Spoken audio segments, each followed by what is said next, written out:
하나님을 아는 지식이 없었던 그들은 가나안적 풍요와 여호와의 종교를 구별하지 못하고 치료와 구원을 성전으로 돌아가거나 제사를 다시 드리면 하나님께서 받아주실 거다라고 하는 것에 자신들의 생각에 붙박혀 있게 되는 거예요. 자, 이러한 이해는요, 가나안 사람들이 바알의 신을 이해했던 이해와 동일한 겁니다. 자, 우리가 그 앞에 살리라, 이제 우리가 구원받아 살 거다라고 하는 것은 그렇게 말하면서 그들은 어떤 윤리적인 결단이나 윤리적인 어떤 삶의 회복에 대해서는 전혀 관심이 없어요. 그들에게 와 있는 고난과 질병은 사실 하나님의 부재를 의미하는 거죠. 그러면 다시 그들이 살겠다, 하나님 앞에서 산다라는 것은 하나님이 다시 돌아오심을 얘기하는 겁니다. 그럼 하나님께서 다시 돌아오셨다고 한다면 사실은 그들의 고난과 징벌이 끝나고 생명과 구원의 새로운 시대가 열렸다라고 하는 것을 보여주는 거예요. 그런데 이스라엘의 관심은 뭐냐면 하나님의 영광이 아니라 자신들의 치료와 자신들의 회복, 자기에게만 집중되어 있는 거예요. 3절에 보세요. 그러므로 우리가 여호와를 알자, 힘써 여호와를 알자. 그의 나오심은 새벽빛같이 일정하니 비와 같이 땅을 적시는 늦은 비와 같이 우리에게 임하리라 하리라. 자, 우리가 여호와를 알자, 힘써 여호와를 알자라고 하는 것은 호세아 신학의 어떤 면에서 핵심입니다. 여호와를 아는 지식이 없다는 호세아의 고발에 드디어 이스라엘 백성들이 긍정적으로 반응하는 것처럼 보여요. 이스라엘은 서로를 향하여서 여호와를 알자라고 권면하고 결단합니다. 그러나 이들이 고백을 좀 더 가서 보면, 이어지는 고백을 살펴보면 호세아와 동일한 표현을 사용하고 있지만 내용은 전혀 다른 내용을 담고 있음을 보게 돼요. 그들은 바알신이 1년 단위의 자연의 순환의 주기로서 일어나는 거죠. 그래서 바알신이 살아나면은 풍요를 주고, 그죠? 아세라와의 성적인 관계를 통해서 비를 내려서 가나안 땅이 풍요가 되고, 또 겨울이 되면은 또 이렇게 죽게 되고, 이런 어떤 자연의 순환적인 현상과 같이, 그죠? 하나님도 그렇게 이해한 거예요. 반복적이며 순환적인 자연 현상에 비유된 이스라엘의 이런 하나님에 대한 이해는 힘써 여호와를 알자고 했던 것이 무엇인지를 보여주는 거예요. 보세요. 그의 나오시면 새벽빛같이 일정하니 라고 했어요. 어둠이 지나면 반드시 새벽이 오는 것처럼, 새벽빛이 나타나는 것처럼 그 얼굴을 숨기셨던 하나님께서도 때가 되면 반드시 나오신다라는 겁니다. 자, 여호와의 부재를 선언했던 5장 15절과의 관련해서 보면요, 이게 지금 언어 유희를 사용하고 있어요. 호세아는 정말 탁월한 문학적 기법을 통해서 이들의 고백이 얼마나 위선적인가를 보여주고 있는데요. 이게 지금 5장 15절과 본 거예요. 자, 하나님께서 그들이 간절히 하나님을 구하겠다라는 그 동사가 어떤 거냐면 사하르라는 동사예요. 그런데 여기서 이들이 새벽빛같이 일정하게 나온다라고 하는 그 새벽빛 또한 사하르입니다. 자, 그럼 무슨 말이겠어요? 자, 이런 언어 유희를 통해서 하나님의 기대와 이스라엘 백성의 기대가 얼마나 큰 간격이 있는지를 보여주는 거예요. 자, 하나님께서는 자신의 처소로 돌아가서 이스라엘 백성이 고난 중에서 죄를 회개하고 간절히 찾기를 소망하고 있어요. 간절히 찾기를. 사하르 단어를 썼죠? 근데 이스라엘 백성들은 부재하시는 하나님께서 자연적 순환 과정을 통해 새벽빛처럼 사하르처럼 일정하게 시간만 되면 자동적으로 나온다라고 이해를 하고 있는 거예요. 자, 이들은 하나님의 부재로 인한 심판과 하나님의 현존으로 인한 구원이 매일 경험하고 있는 어둠과 낮의 빛과 어둠의 순환 과정처럼 일정한 순환으로 여기고 있는 거예요. 하나님의 숨김과 나오시면 어둠이 지나면 새벽빛이 오는 것처럼 자동적이고 순환적인 겁니다. 5장 15절에서 하나님께서는 그들이 돌아올 때, 이스라엘 백성이 돌아올 때 간절히 부르짖음에 대한 하나님의 인애로우신 응답으로 다시 돌아오겠다라고 한 거예요. 죄를 회개하고 간절히 부르짖을 때, 사하르 할 때 그들이 돌아오겠다, 다시 하나님께 돌아오시겠다고 그랬는데 그들은 하나님께서 새벽빛처럼 사하르처럼 늘 올 거다. 어둠이 오니까 일정하게 그분은 오실 거다라고 얘기를 하는 겁니다. 이스라엘의 이해하는 하나님의 돌아오심은 순환적인 자연의 현상처럼 이미 확정된 과정의 일부라고 고백하고 있는 거예요. 구원은 심판의 때가 지나면 자동적으로 주어질 것이기 때문에 하나님께 간절히 회개하면서 매달려야 될 이유가 없게 되는 거죠. 구원과 심판이 여호와의 의지로부터 분리되어서 자동적이고 기계적인 것으로 이해되어지고 있는 겁니다. 이렇게 구원의 불확실성을 완전히 제거한 이스라엘 백성들은 하나님을 자신의 틀 속에 가두고 있는 거예요. 영원하신 지혜로 이 역사 가운데서 자유롭게 개입하시고 다스리시는 하나님을 자연의 주기에 구속받는 바알과 같은 신으로 전락시켜버린 거예요. 이들은 하나님은 비와 땅을 적시는 늦은 비와 같이 이스라엘에게 복 주시는 분이시다라는 거예요. 자, 이렇게 이해되면 하나님은 씨를 뿌리고 비가 내리고 또 겨울에 가을 비가 내리고 이른 비가 내리고 또 봄에 늦은 비가 내려서 풍성한 결실을 주는 것처럼 그런 하나님이에요. 그럼 그런 하나님 어떤 하나님이에요? 바알과 같은 하나님이에요. 다시 말하면 하나님과 바알을 오버랩 시켜놓고 보는 거예요.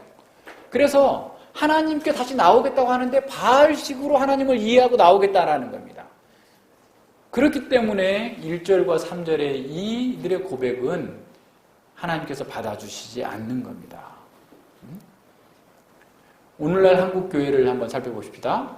많은 사람들이 하나님은 하나님은 정말 우리의 하나님이시다라고 고백하면서도 자기가 믿는다고 고백만 하면 자기의 구원은 자동적으로 이루어진다라고 생각해요.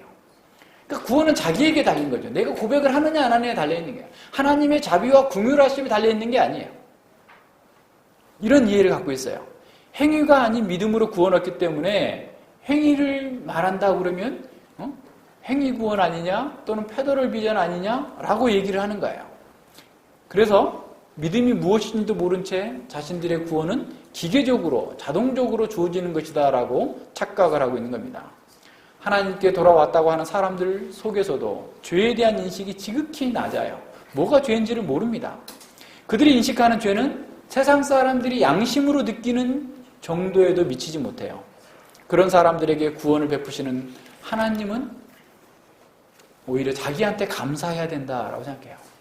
하나님을 믿어주는 내가 얼마나 대단한 존재인가 라고 자신을 높이는 그런 상황이 됩니다.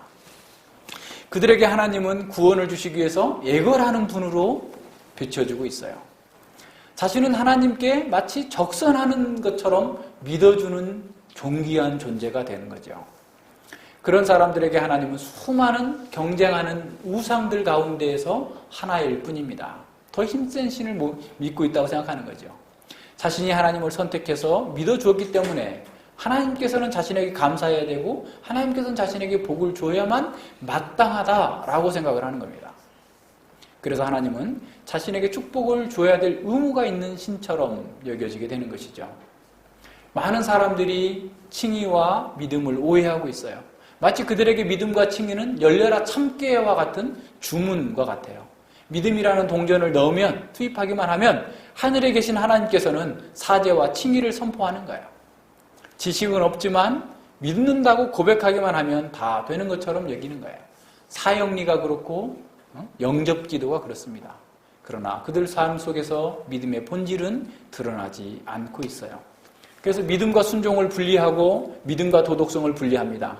그러나 성경에서 말하는 믿음은 입술의 고백 그 이상인 것이죠. 마음으로 믿는 겁니다. 마음은 지정의를 포함한 인격의 중심이에요.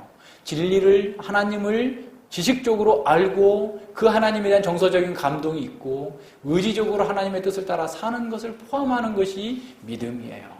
삶이 제거된 믿음은 그건 믿음이 아닌 것이죠. 마음과 인격이 제거된 믿음은 믿음이 아닙니다.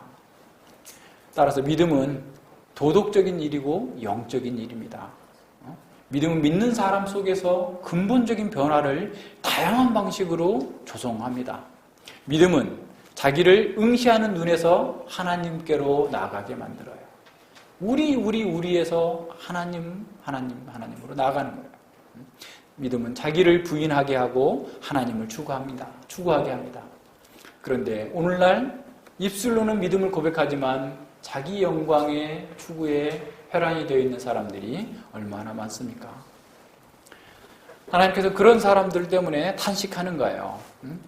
자신들이 하나님께 돌아가기만 하면 언제든지 만날 수 있다고 하는 이스라엘의 자신감과 확신에 찬 고백에 대해서 하나님께서는 어떻게 반응하십니까? 하나님께서는 기쁨이 아니라 깊이 탄식합니다. 4절 보십시오. 에브라임아 내가 내게 어떻게 하랴? 유다야 내가 내게 어떻게 하랴? 너희의 인애가 아침 구름이나 쉬 없어지는 이슬 같도다.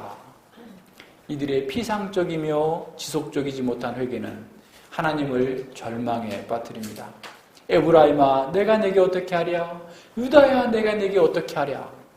이 하나님의 탄식은 당혹스러움과 실망과 고통이 얼마나 큰지를 보여주고 있습니다. 도와주려고 애쓰지만 도움을 받기를 회피하는 이스라엘 백성들 앞에서 여호와는 차라리 무기력한 것처럼 표현하고 있는 거죠. 이것은 신인 동형 동성론적 표현인 것이죠. 하나님께서는 그들에게 심판을 피할 수 있는 길을 열어놓고 계십니다. 그러나 그들은 사태의 심각성을 본질을 깨닫지 못하고 파악하지 못하고 정말 마음을 찢는 회개와 죄의 고백이 아니라 제의적인 경건으로 반응하고 있는 겁니다. 그들은 자신들의 상황을 피상적으로 본 것처럼 하나님도 그렇게 보았습니다.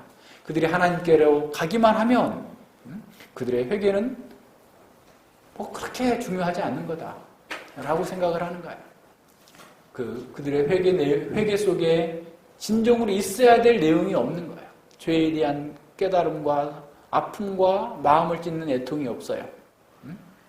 그리고 그것을 지속적으로 하지도 않아요. 그들의 인애는 아침 구름 같고 곧 사라져버리는 이슬과 같습니다. 인애는 하나님을 아는 사람이 하나님의 말씀에 순종하면서 살아가는 의지적인 태도이죠. 하나님을 사랑하는 태도입니다. 인애가 없이는 하나님과 이스라엘의 관계, 언약적 관계가 유지될 수 없는 것이죠. 자신이 좋으면 하나님께 순종하는 것처럼 보이지만 자기가 힘들거나 자기를 부인해야 될 결정적 순간이 오면 하나님을 버리고 세상으로 가버리는, 쉬 없어져 버리는 그런 믿음이죠. 오늘 많은 사람들이 그렇잖아요. 아침 구름과 이슬의 표상은 지속성과 실체가 없음을 표현해주는 그런 의미입니다. 하나님의 탄식은 3절과 연결해서 보면 이스라엘은 하나님의 구원이 어둠을 뚫고 다시 나타나는 새벽빛처럼 확실하고 계절에 따라 알맞게 내리는 빛처럼 일정하다라고 고백합니다. 그래서 하나님께서는 이스라엘의 인애가 새벽빛처럼 햇살처럼 새벽 햇살에 사라져버리는 아침 구름이나 이슬처럼 그렇게 오래가지 못하고 내용과 실체도 없다라고 탄식하고 있는 거죠. 그런 사람들은 하나님을 향하여서 신실한 것처럼 보이지만 자기 이익을 포기하거나 자신의 삶의 방식을 바꿔야 될 경우에는 이런저런 방식으로 빠져나가 버리는 거예요. 일관성도 없고 지속성도 없어요. 믿음은 고백했어요. 그래서 나는 구원받을 거다 라고 생각하는 것과 동일한 겁니다. 세상 사람들도 일편단심하는 사람들을 좋아하죠. 그런데 믿는다고 하는 사람들이 상황에 따라서 변하는 아침 구름이나 쉬 없어지는 이슬과 같은 상태로 있다라는 겁니다. 그런데 이들에게 그렇게 쉬 없어지는 사람들은 결국에 어떻게 될 것인지 보여주고 있어요. 13장 3절에 가서 보면 하나님께서 이렇게 선언합니다. 이러므로 저희는 아침 구름 같으며 쉽게 사라지는 이슬 같으며 타작마당에 광풍에 날리는 쭉정이처럼 굴뚝에서 나가는 연기 같으리라. 다시 말하면 그들 또한 허무하게 종말을 맞이하게 될 거다라는 거예요. 실체가 없는 신앙 고백, 실체가 없는 회개는 결국 그들을 구원할 수 없고 그들이 멸망하게 될 거다라고 하는 사실을 선언하고 있는 것이죠. 자, 그렇다면 이렇게 행동하는 이스라엘 향하여서 하나님께서는 어떻게 하실까요? 5절에 봅시다. 그러므로 내가 선지자들로 저희를 치고 내 입의 말로 저희를 죽였노니 내 심판은 바라는 빛과 같으리라. 말로는 고백하지만 진심이 없는 이스라엘에게 거듭 심판이 선고됩니다. 이 치다라는 말, 내가 저희를 치고라고 할 때 치다라는 말은 석공이 돌을 다듬기 위해서 이렇게 쓰는 두들겨 파는 거예요. 그러니까 석공이 돌을 다듬는 건 뭐겠어요? 정말 이렇게 어떠한 것들을 잘라내고 자기가 원하는 작품을 만들어내려고 하는 거죠. 그래서 하나님께서는 이스라엘 백성들에게 선지자들을 보내서 계속 치는 말을 했어요. 그것은 이유는 뭐냐면 하나님의 사람으로 온전케 하려고, 그죠? 잘못된 것을 부셔뜨리고 온전한 사람이 되도록 하나님의 백성답게 살도록 그렇게 쳤는데도 불구하고 그들이 계속해서 듣지 않자 어떻게 됐다고요? 그들을 죽이겠다라는 거예요. 다시 말하면 이스라엘 백성들을 경고하고 깨끗하게 하고 온전케 하려고 선지자들을 통해서 치는 말씀을 주셨는데 계속해서 그 말씀에 거부한 사람들은 그 말씀으로 인한 죽음을 당하게 될 거다라고 말씀하고 있는 겁니다.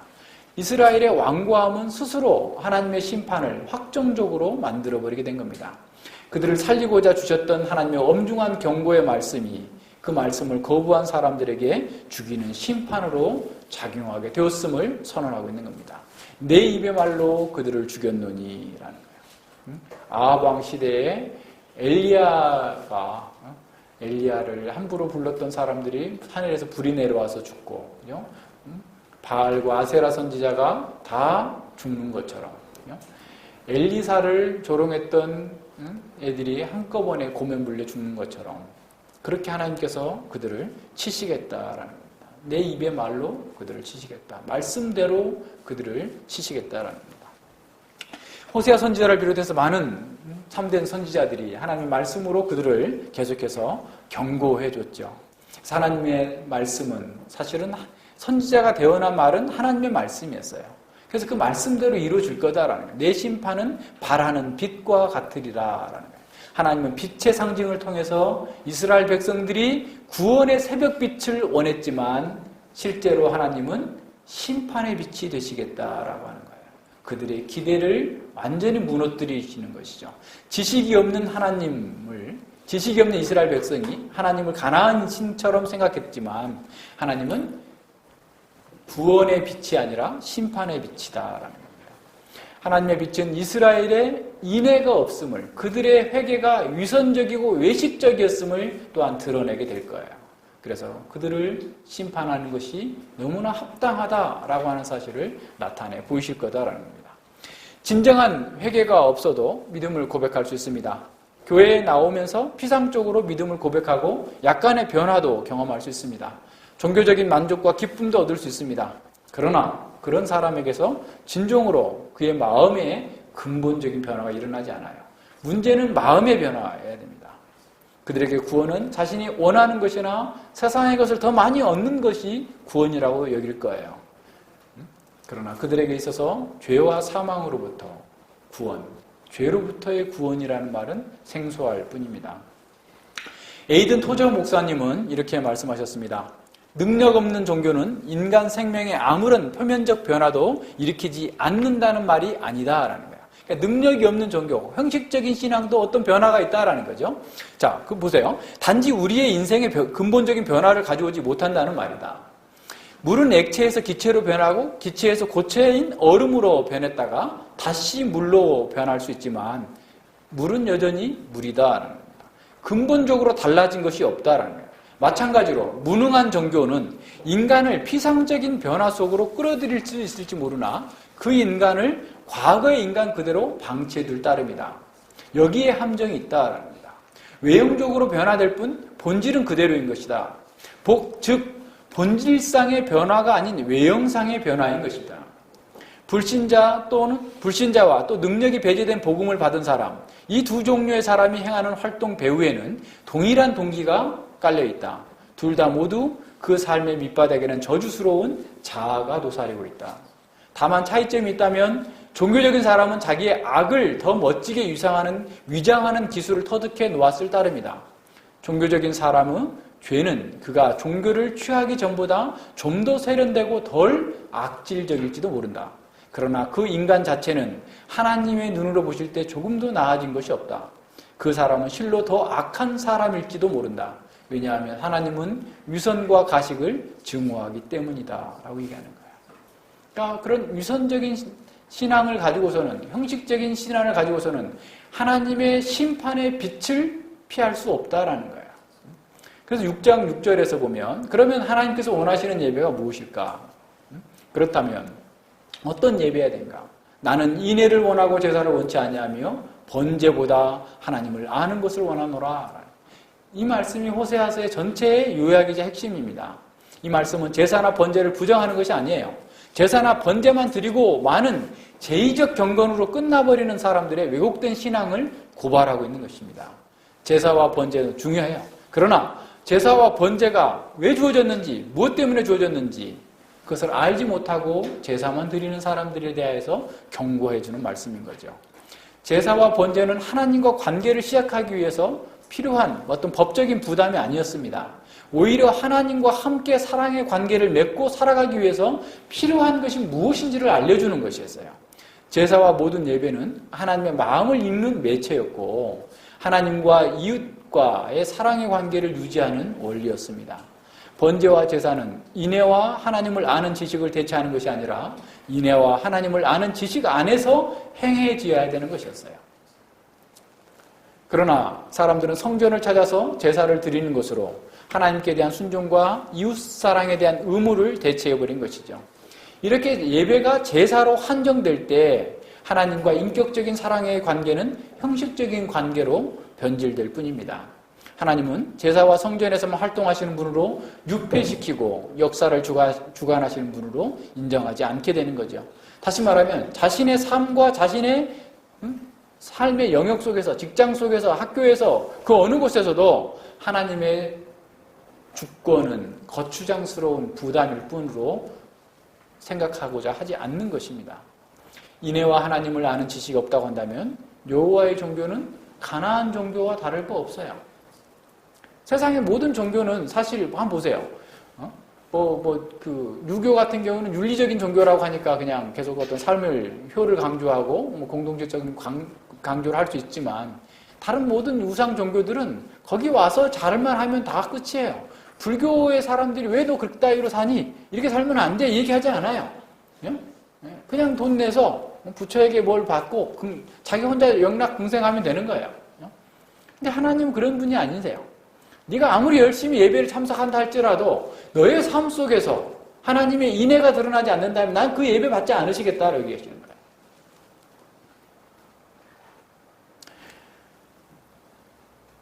인애는 사실은 이 하나님의 언약 관계 속에서 주어지는 겁니다. 언약 속에서 주어지는 거예요.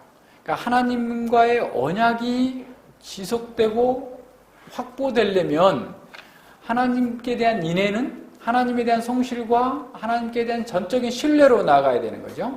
그리고 이웃과 어떤 공동체적인 연대를 가능하게 하는 사랑의 관계로 나아가게 하는 겁니다.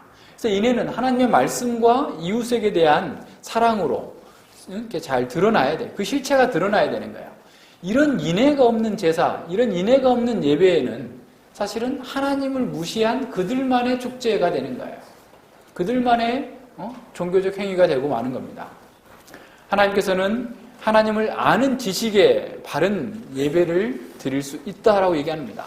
하나님을 아는 지식이 없었기 때문에 이스라엘 백성들은 하나님과 바알을 구분하지 못한 거예요.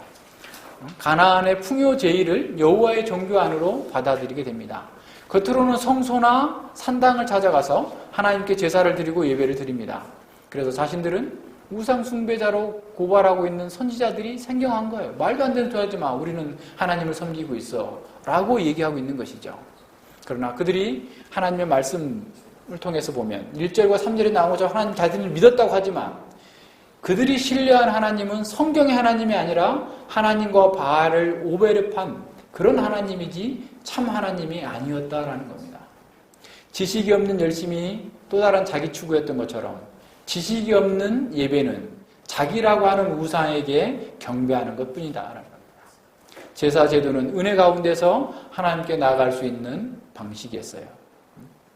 하나님과의 언약적 관계의 심오함을 깨닫고 그 언약적 관계를 유지하도록 주어진 것이 제사 제도입니다. 그런데 그 제사를 드리는 사람이 그렇다면 제사를 드리는 사람은 자신이 얼마나 심각한 죄인이라는 사실을 알고 자기에게 오직 하나님의 긍휼과 자비만이 진정한 소망이 있다라는 사실을 알고 감사, 찬양으로 하나님을 예배하는 것이야 됐어요. 그러나 그들은 자신의 제사의 행위에 더 큰 중점을 두게 된 거죠. 행위 자체가 자신을 구원해 줄 거다라고 하는 생각에 빠져들게 됩니다. 이렇게 오도된 경건은 거룩한 것이 타락한 인간으로부터 전혀 나올 수 없다라는 사실을 우리에게 보여주고 있습니다. 예수님께서는 이러한 바리새인들의 예수님께서는 자신을 반대하는 바리새인들에게 이 말씀을 인용해서 두 번씩이나 그들의 잘못을 책망합니다. 첫 번째는 그 9장 11절과 13절에서 이 죄인들과 식사하는 마태복음 9장이죠. 마태복음 9장에서 그 죄인들과 식사하는 그 상황에서 바리새인들이 그들을 비난하자 예수님이 이렇게 말씀합니다. 9장 13절에서 너희는 가서 내가 궁의를 원하고 제사를 원치 아니하노라 하신 뜻이 무엇인지를 배우라. 내가 의인을 부르러 온 것이 아니요 죄인을 부르러 왔노라 하시는 거죠. 자, 예수님께서는 정결과 제사 규정을 이웃사랑이라고 하는 인애의 근거에서 해석하고 있는 겁니다. 자, 제의적 정결을 준수하는 것 중요해요. 그러나 이웃사랑을 무시하는 태도는 오히려 하나님의 말씀을 오해하고 있는 거다라는 겁니다.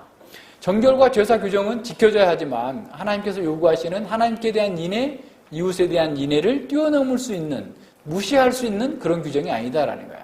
오히려 참된 정결과 참된 제사는 하나님의 언약적 요구에 의례로 반응하는 삶을 통하여서 예배가 완성되어져야 된다라고 하는 것을 가르치셨어요. 마태복음 12장에서 안식일 논쟁 가운데에서도 또 동일한 말씀을 인용하시는데 제자들이 배고픈 나머지 밀을 이렇게 비벼서 까먹게 되는 상황이 나와요. 그러자 바리새인들이 그것에 대해서 아주 분노하면서 대적하게 됩니다. 그랬을 때 예수님께서 동일한 말씀을 인용을 해요. 마태복음 12장 17절인데요. 나는 제 자비를 원하고 제사를 원치 아니하노라 하신 뜻을 너희가 알았다면 무죄한 자를 죄로 정치 아니하였으리라 라는 거예요. 바리새인들은 기계적으로 안식일을 준수하기 위해서 안식일에 병도 고치지 못하게 했죠. 그래서 예수님께서 계속 병도 고치고 다 이렇게 하자 오히려 그들은 안식일에 선한 일, 착한 일을 못하게 하면서 예수님을 죽이고자 하는 생명을 끊고자 하는 일을 하는 거예요. 이런 오류를 드러내고 있는 거죠. 예수님은 이 안식일 규정도 이웃사랑이라고 하는 하나님의 인애라고 하는 규정을 가지고 새롭게 해석을 하고 원래의 의도를 드러내주고 있는 겁니다. 자, 하나님을 사랑한다라고 하는 것은 하나님을 아는 것이에요. 하나님을 아는 것은 하나님의 율법의 본의를 따라서 행하는 거고 그 율법의 본의를 따라서 행하는 것이 인애를 따라서 예배하는 거예요. 그것이 진정한 예배다라는 것을 우리에게 가르치는 겁니다. 자, 이스라엘 백성들은 급변하는 국제 정세 속에서 자신들의 안전을 보장하기 위해서 여러 가지 위기 상황을 탈출하기 위해서 노력한 거예요. 아수르는 그들이 감당하기에는 너무나 크고 막강한 세력이었죠. 이런 위기 앞에서 이스라엘과 유다는 대외 의존적인 정치적 동맹을 선택해야만 했어요. 육안으로 보면 그들에게는 그것이 최선의 선택이었을 것입니다. 그러나 그들에게는 하나님의 선택에 또 다른 대안조차도 되지 못했어요. 다시 말하면 하나님의 말씀이 계속해서 그들에게 주어졌음에도 불구하고 그들의 선택의 예일, 이란, 이한, 삼한 중에서 그 안에도 들지 못했다라는 거예요. 하나님의 방식으로 하지 않았다라는 겁니다. 하나님은 그들의 삶과 그들의 정치에서 완전히 배제되어 버렸어요. 정치 지도자들의 이런 자신의 능력과 자신의 지혜로 문제를 극복하려고 했죠. 당시에 강대국이었던 아수르나 애굽에서 구원을 찾았습니다. 정치에 세속하는 사회 경제적 영역에서도 하나님께 더 이상 발언권을 주지 않았어요. 하나님의 말씀대로 해야 된다고 하는 것에 전혀 관여치 않게 되는 상황이 됐습니다. 하나님의 활동 영역은 단지 제사 드리는 그 성소로 제한되어 버렸고 사람들은 하나님을 예배 드릴 때만 하나님을 인정한 거죠. 한마디로 하나님은 모든 실권을 빼앗기고 성전과 제사의 그 제2의 울타리 안에 감금되어 버린 상황이 된 겁니다. 이런 상황에서 선지자들은 입술로만 하나님을 인정하는 세속화된 권력, 세속화된 사회에 맞서서 하나님의 절대 주권을 계속해서 선포했죠. 세계 역사와 이스라엘 문명은 하나님께 결정하신다. 아수르는 하나님의 손에 들려있는 지팡이에 불과하다. 그러니 하나님을 신뢰하라. 하나님께만 너의 안전이 있다라고 얘기하는 겁니다. 제사를 넘어서 자신의 삶의 모든 현장에서 하나님의 주권을 인정하고 하나님의 뜻을 따라서 하나님께 인애와 자비와 하나님을 아는 방식으로 예배하라라고 얘기한 겁니다. 말씀에 순종하는 것만이 하나님께서 받으시는 참된 예배다라는 것을 선지자들은 계속해서 경고했어요. 그러나 그들은 자기 방식을 고집하다가 결국 멸망당하게 된 것이죠. 종교적 영역에서만 하나님을 섬기는 것은 그렇게 어렵지 않을 수 있습니다. 하지만 삶의 모든 영역에서 하나님을 섬기는 위해서는 많은 장애물을 극복해야 됩니다. 기독교에서 해석하는 모든 공적인 영역에서 기독교 믿음을 거부하는 거예요. 사적인 영역으로 축소하는 것이 기독교에서 해석합니다. 교회와 성도에서 해석하는 자신의 모든 삶의 영역에서 하나님의 말씀, 하나님의 주권을 인정하고 순종하는 것이 아니라 단지 교회에서 예배할 때만 하나님을 찾는, 하나님의 주권을 인정하는 이렇게 축소된 것을 우리의 세속화예요. 예배는 빠짐없이 참석하지만 자신의 직장이나 자신의 삶 속에서 세상의 가치관을 따라 사는 것, 이것이 세속화입니다. 오늘날 이런 삶이 이상한 일이 아니에요. 오히려 당연하게 여겨지고 있어요. 네가 그렇게 살아, 너가 성직자냐? 이렇게 얘기하는 거죠. 그러나 그것이 하나님께서 받으시는 예배예요. 지금도 구원파적인 구원의 확신이 편만합니다. 우리가 그 앞에 살리라라고 하는 것을 추호도 의심 없이 믿는 거예요. 하나님께서는 구원의 하나님이세요. 그러나 이러한 구원의 확신은 구원의 주체를 모호하게 합니다. 하나님께 주시는 은혜의 선물인 구원을 나의 믿음에 종속시켜버리는 것이죠. 하나님께 나아가면 자동적으로 구원이 주어질 것이다 라고 믿는 겁니다. 아니, 교회만 가면 다 구원받은 사람 취급해 주는 거예요. 기계적으로 구원이 이루어질 거다라고 생각하는 거죠. 그래서 하나님을 아는 지식도 없고 믿음이 없고 인애도 없지만 세례도 받고 직분을 받고자 돈도 내고 이렇게 하는 거죠. 그러나 하나님께서 구원하실 능력이 있음을 확신하는 믿음과 하나님께 나아가기만 하면 구원해 주실 것이라고 하는 신념은 전혀 다른 겁니다. 믿음과 신념은 다른 거예요. 하나님은 우리의 상처를 치료해 줄 수 있는 의사이시지만 우리가 치료해달라고 요청하기만 하면 달려오시는 그런 분이 아니세요. 하나님은 전능하신 보호자이시지만 위험에서 부르짖기만 하면 무조건 구원해 주시는 그런 분이 아닙니다. 하나님은 만복의 근원이시지만 우리가 구원해달라고 하면 우리가 원하는 때에 복을 주시는 그런 하나님이 아니에요. 하나님은 우리가 원하는 대로 우리의 욕구를 채워주시는 그런 분이 아니십니다. 하나님은 우리가 원하는 대로 움직이시는 분이 아닙니다. 우리의 믿음이 우리의 구원의 도구나 우리가 믿었기 때문에 구원해 주는 것이 아니다. 우리의 믿음이라고 하는 게 구원의 이데올로기가 되고 있지 않는지 우리 스스로 점검해 봐야 됩니다. 이것은 사무엘 시대에 엘리 제사장과 그 아들들, 그 백성들 속에서 잘 드러나요. 그들은 블레셋과 전쟁을 했어요. 그래서 패합니다. 그럼 뭐 때문에 문제일까? 그래서 우리 가운데 하나님의 법궤가 없다.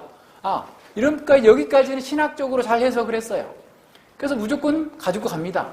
그들이 왜 패했는지 생각하지 않은 거예요. 그러니까 다시 말하면 그들의 패인의 원인은 뭐냐면 형식적인 제사를 안 드렸기 때문이다 라고 나간 거예요.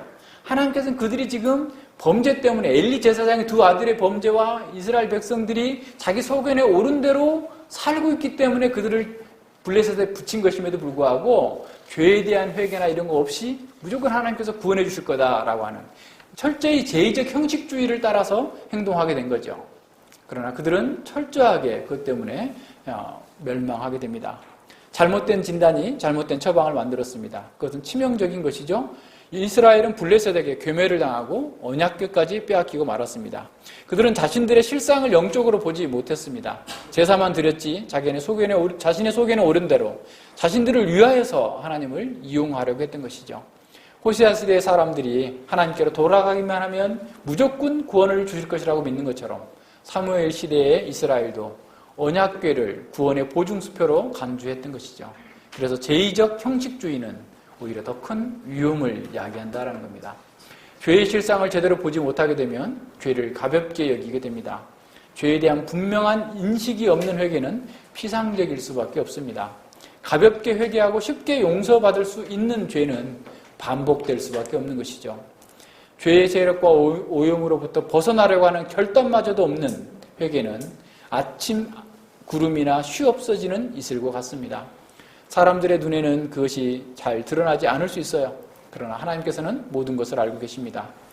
오늘날도 입술로는 하나님을 인정하면서도 죄를 습관적으로 반복하는 사람들이 많습니다. 예수님을 주와 그리스도로 고백하면서도 자기 추구에서 떠나지 못하는 사람이 많습니다. 그래서 그들은 세상 사람들과 구별이 되지 않습니다. 그렇기 때문에, 그렇게 살기 때문에 교회를 다니지만 그리스도의 진정한 안식과 행복을 맛보지 못하는 것이에요. 여호와께로 돌아가자, 여호와를 알자, 힘써 여호와를 알자라는 말이 단순히 구호에 머물고 있다고 한다면 구원하는 참된 능력을 맛볼 수 없습니다. 여호와께로 돌아감과 그분을 아는 것은 사실은 그분께서 원하시는 것을 행하는 것으로 나타나야 됩니다. 자신을 기쁘게 하는 삶이 아니라 하나님을 기쁘시게 하는 삶으로 나타나야 됩니다. 이런 혁명적인 변화는 인간의 노력이나 세상으로 지혜로 되는 것이 아닙니다. 교육이나 훈련이나 그 어떤 법과 제도로 되는 것이 아닙니다. 진정한 참 예배자가 되기 위해서는 거듭나야 되는 것이죠. 우리의 마음이 변화해야 됩니다. 우리의 성품이 역전이 돼야 됩니다. 이 역전이야말로 초자연적인 기적인 것이죠. 사람이 복음을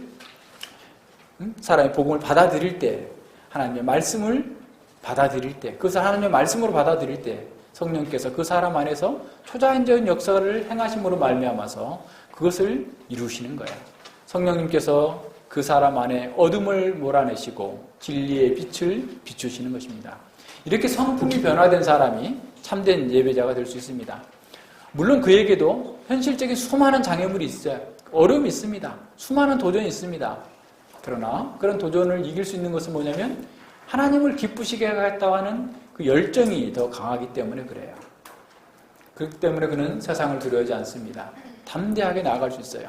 그를 무적의 강자로 만드는 것은 그의 마음이 변화되었고 그 마음속에 기쁨의 원천이 있기 때문에 그래요.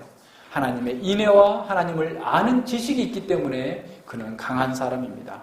그래서 위대한 성도들과 순교자들은 세상의 모든 친구들에게 버림을 받아 외톨이가 된다 해도 온 인류의 저주 속에서도 그리스도를 사랑했습니다. 그 사랑 때문에 자신의 생명마저도 아까워하지 않았습니다. 아타나시우스를 협박하기 위해서 당시 재판관들이 아타나시우스에게 이렇게 협박했다고 해요. 온 세상이 그대를 대항하고 있다. 그러자 아타나시우스가 이렇게 말했다고 합니다. 그렇다면 아타나시우스가 온 세상을 대항하노라. 하나님을 아는 사람은, 하나님의 인애와 하나님을 아는 사람은 이처럼 강하고 담대한 사람입니다. 어린 왕자에서 생덱쥐페리는 친밀한 우정을 나누는 관계를 길들이기라고 표현했습니다. 서로를 사랑하려면 서로에게 길들여지는 어떤 면에서 인내의 과정이 필요하다라는 것이죠. 서로를 위해서 자신의 시간과 에너지를 쏟아붓는 헌신이 필요하다라는 겁니다. 그 상대에게 바친 시간과 열정이 상대와 자신을 동일시하게 되고 그토록 소중한 존재가 되게 한다는 겁니다. 수많은 아름다운 꽃들도 나에게는 의미 없는 하나의 사물일 수 있습니다.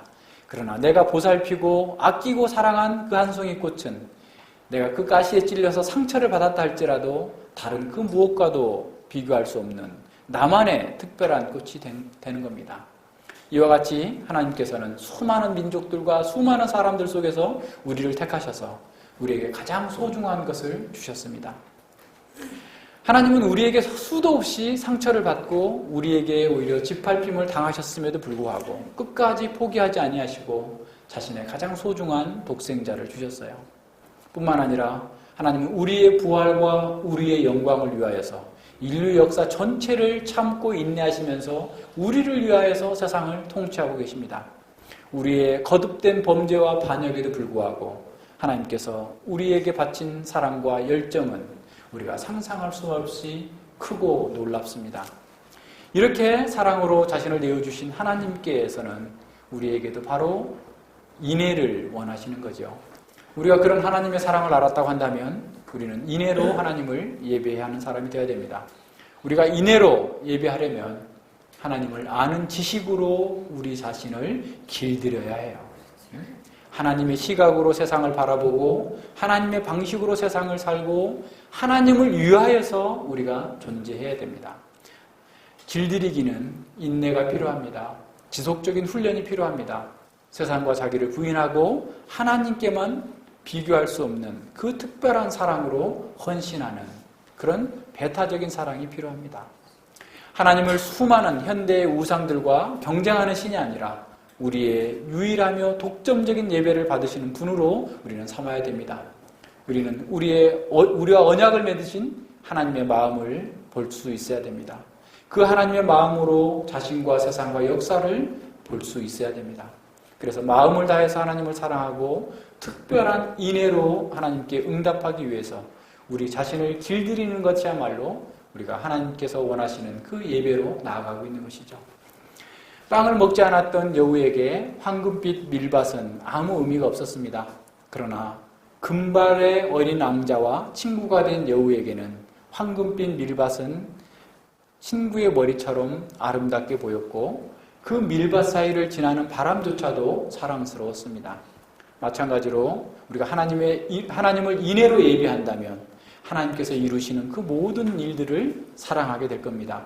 하나님께서 사랑하는 사람들을 사랑할 것입니다. 하나님께서 기뻐하시는 것을 또한 우리도 기뻐하게 될 것입니다. 우리의 마음이 하나님을 더욱더 닮고 싶어 할 것입니다. 우리는 이렇게 하나님을 예배함으로써 인생의 의미를 알고 진정한 기쁨과 행복을 맛보면서 영원토록 하나님을 즐거워하게 될 것입니다. 기도하겠습니다. 예, 아버지 하나님, 진실로 감사를 드립니다. 하나님께서 우리에게 쏟아부으신 사랑과 은혜와 그 열정이 얼마나 크고 놀라운지를 말씀을 통해서 다시 한번 확인했습니다. 우리도 이스라엘 백성들처럼 형식적인 신앙 고백자로 예배는 열심히 참여하지만 실제로는 마음은 세상에 가 있고 세상의 풍요와 자기를 섬기는 우상에 빠져 있을 수밖에 없었던 저희들을 이렇게 깨트리시고 구원하셔서 참으로 하나님의 아들을 우리를 위하여서 희생하실 뿐만 아니라 이 역사 전체를 우리의 구원의 완성을 위하여서 이루어 가시는 그 하나님의 놀라운 사랑을 우리가 알고 우리도 또한 하나님의 원하시는 것, 인애와 하나님을 아는 것을 통하여서 예배할 수 있는 자로 바꾸어 주셨음을 인해 진실로 감사를 드립니다. 우리가 날마다 하나님을 아는 지식 가운데에서 우리 자신을 길들여서 하나님께서 원하시는 사람, 하나님께서 기뻐하시는 것을 행할 줄 아는 믿음의 사람들로 날마다 성장하는 것을 통하여서 진정으로 우리 안에서 하나님의 영광이 아름답게 증거되고 확장되어질 수 있도록 함께하여 주시옵소서. 감사드리며 예수님 이름으로 기도드립니다. 아멘.